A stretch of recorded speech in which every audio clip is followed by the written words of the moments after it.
Здравствуйте, дорогие подписчики и гости моего канала. Не так уж и давно отгремела премьера Мстителей: Война Бесконечности, а зрителям уже не терпится узнать, чем завершится эпическое противостояние супергероев и Безумного Титана.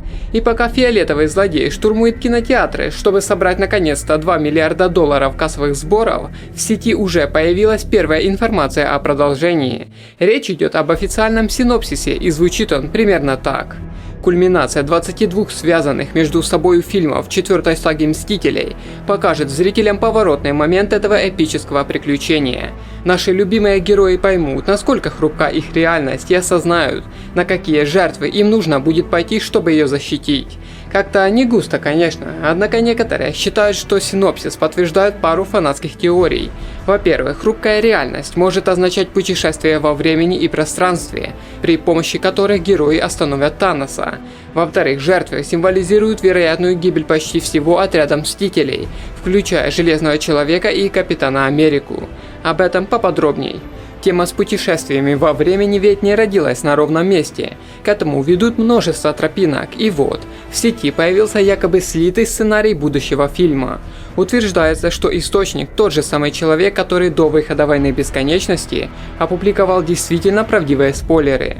Как мы помним, бесчеловечный план Таноса удался, он по щелчку пальцев развеял половину жителей Вселенной, чтобы обеспечить ресурсами другую половину. Сила Камня Бесконечности погубила и множество супергероев. Но обратите внимание, что по счастливому совпадению, Безумный Титан пощадил первый состав Мстителей.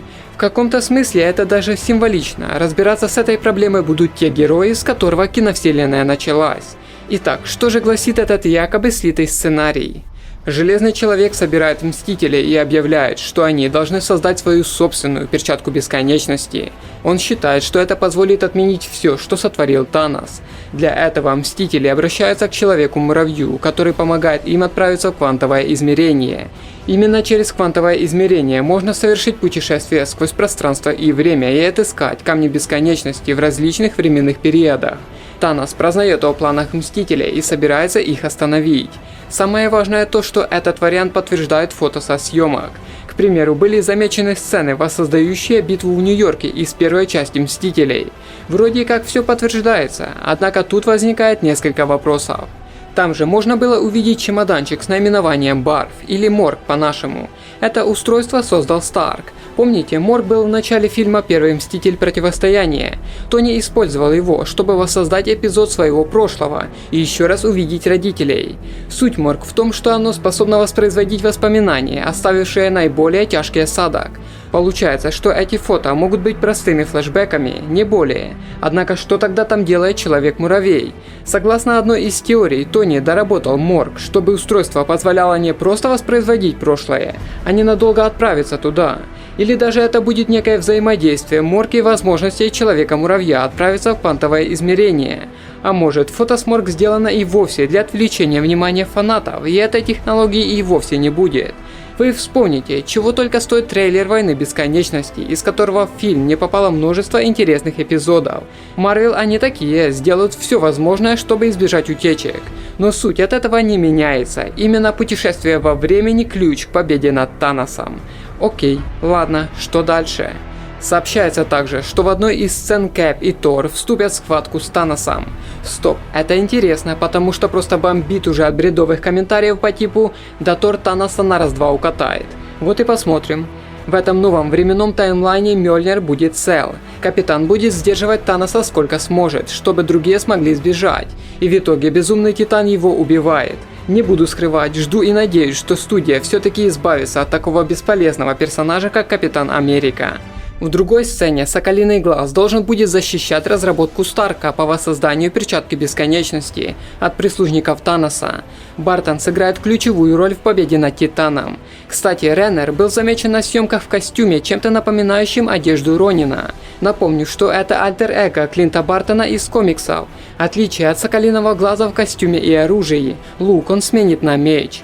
Сюжетная линия Халка поставит точку в отношениях между Бэннером и Халком. Их сознания наконец-то сольются в профессора Халка. В конечном итоге именно он наденет перчатку Старка, но закончится все тем, что он потеряет руку. Неясно на каком этапе. Сюжетная линия Небулы покажет ее искупление. В одной из сцен мы увидим, как она сражается со своей злобной версией из прошлого. События некоторых фильмов киновселенной будут переписаны, возможно временно, поскольку Мстители украдут Камень Силы, то и Стражи Галактики никогда не встретятся. Значительную часть сюжета занимает сцена с Доктором Стрэнджем и неким CGI-персонажем. Ее снимают в какой-то секретной локации лишь с ключевыми участниками съемочной команды. Важно, его еще никто не видел на экране, а кто его играет, тоже пока не сообщается. Можно предположить, что студия все-таки призовет Адама Уорлока, сыгравшего в комиксах о Таносе и Перчатке Бесконечности, важную роль. Однако это весьма сомнительно.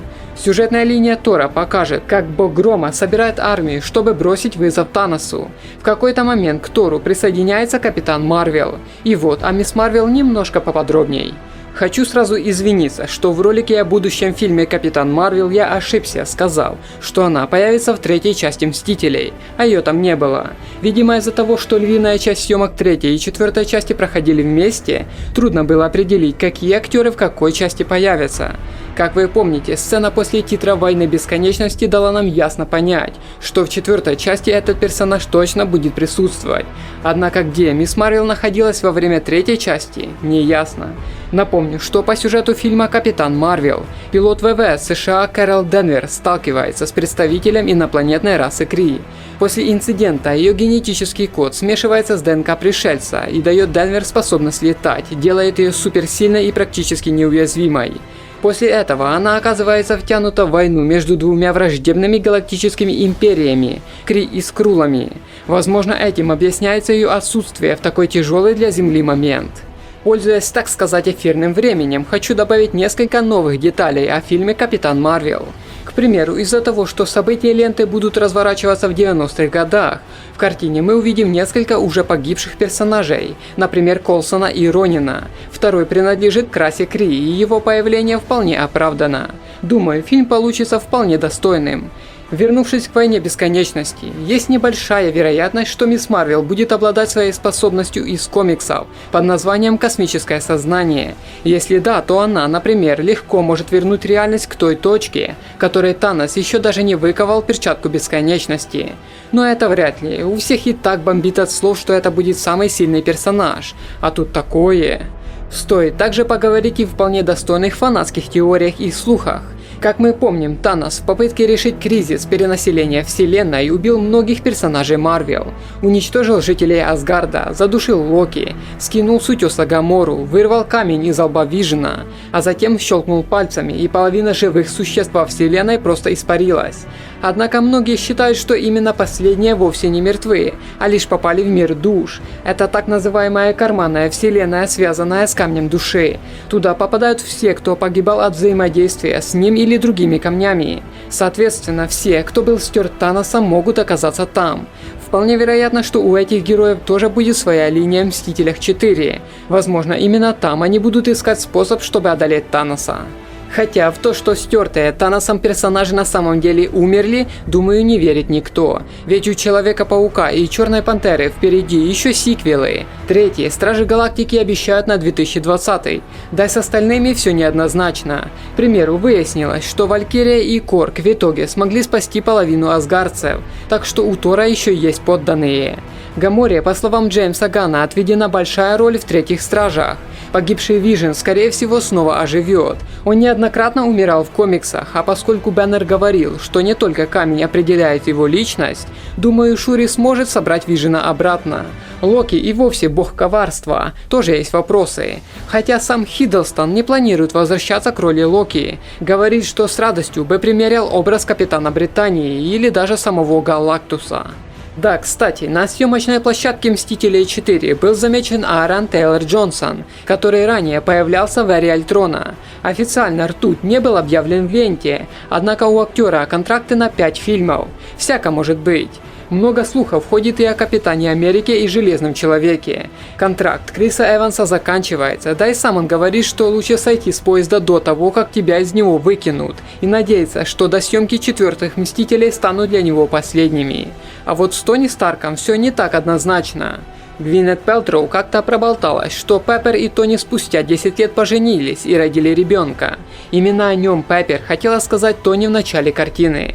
Вероятно, стоит ожидать, что братья Руссо не собираются убивать Старка. Безусловно, он одна из ключевых фигур в неизбежной победе над Таносом, и его жертва могла бы стать эффектным завершением эпохи Первых Мстителей. Но готова ли студия собственноручно зарезать курицу, несущую золотые яйца? При этом сам Дауни не против продления контракта. Еще бы с такими гонорарами. Что же касается остальных актеров, то у Марка Руффало, Джереми Реннера, Бенедикта Камбербэтча контракты еще на 6 фильмов. Скарлетт Йоханссон ждет сольник про Черную вдову. Вообще, у студии планов еще на 20 фильмов вперед. Как говорят боссы Марвел, они присматриваются к мирам, существующим самостоятельно.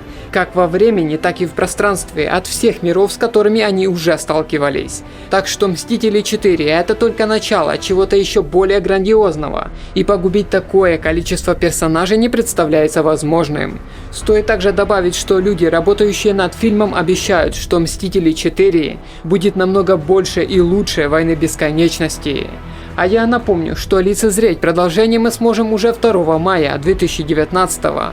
В конце концов, это же не Аватар 2, ждать не так уж и долго. Ну что ж, надеюсь, вам понравился ролик.